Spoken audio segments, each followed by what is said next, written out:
Bon, le Premier ministre Moustapha Madbouli a tenu ainsi une réunion au siège du gouvernement dans la nouvelle capitale, ou plutôt dans la nouvelle ville d'El Alamein. Cette réunion avait pour but d'examiner les propositions concernant la liaison entre le Caire, Kédi Vial, et les nouveaux axes routiers dans l'est et l'ouest du Caire et son impact sur le mouvement du trafic. Selon M. Madbouli, cette réunion est destinée à relancer le développement du réseau d'autoroutes et d'axes routiers lancés en Égypte au cours des dernières années. M. Madbouli a souligné que le développement du réseau routier figure parmi les priorités du président Abdel Fattah el-Sisi, car il constitue un élément fondamental pour l'attraction des investissements.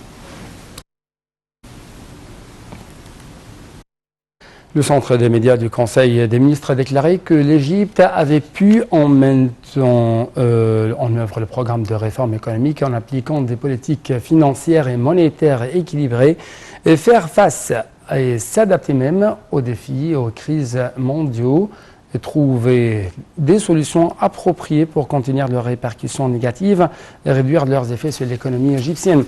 Ceci est intervenu dans un rapport publié par le Centre des médias comprenant des infographes qui mettent la lumière sur le Fonds monétaire international qui s'attend à ce que l'Égypte enregistre le quatrième taux de croissance le plus élevé parmi les économies mondiales les plus importantes en 2023, malgré la baisse des perspectives de la croissance de la plupart des économies mondiales.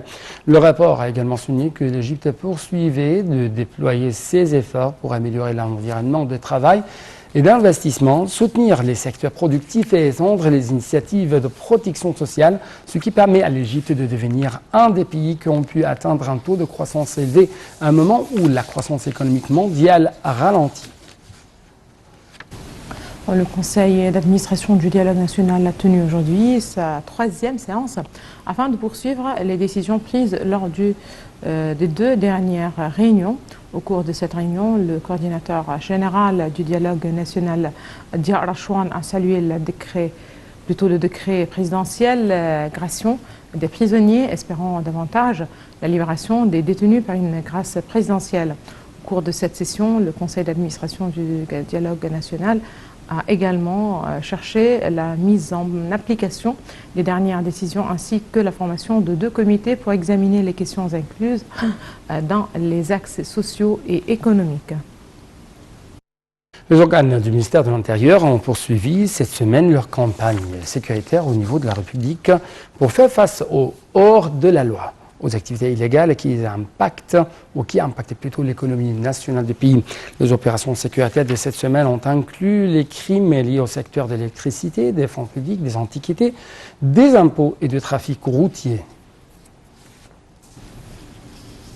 On passe à la bourse du Caire qui a clôturé la séance aujourd'hui sur une hausse collective de 5,3 milliards de livres égyptiennes pour atteindre 633,426 milliards de livres égyptiennes.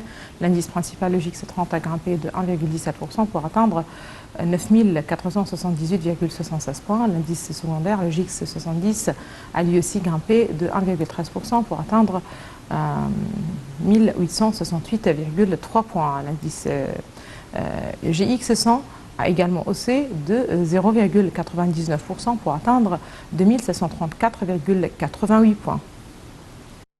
Passons donc en Irak où les partisans du leader Muqtada al-Sadr célèbrent aujourd'hui le début d'une importante commémoration religieuse chiite au lendemain d'une journée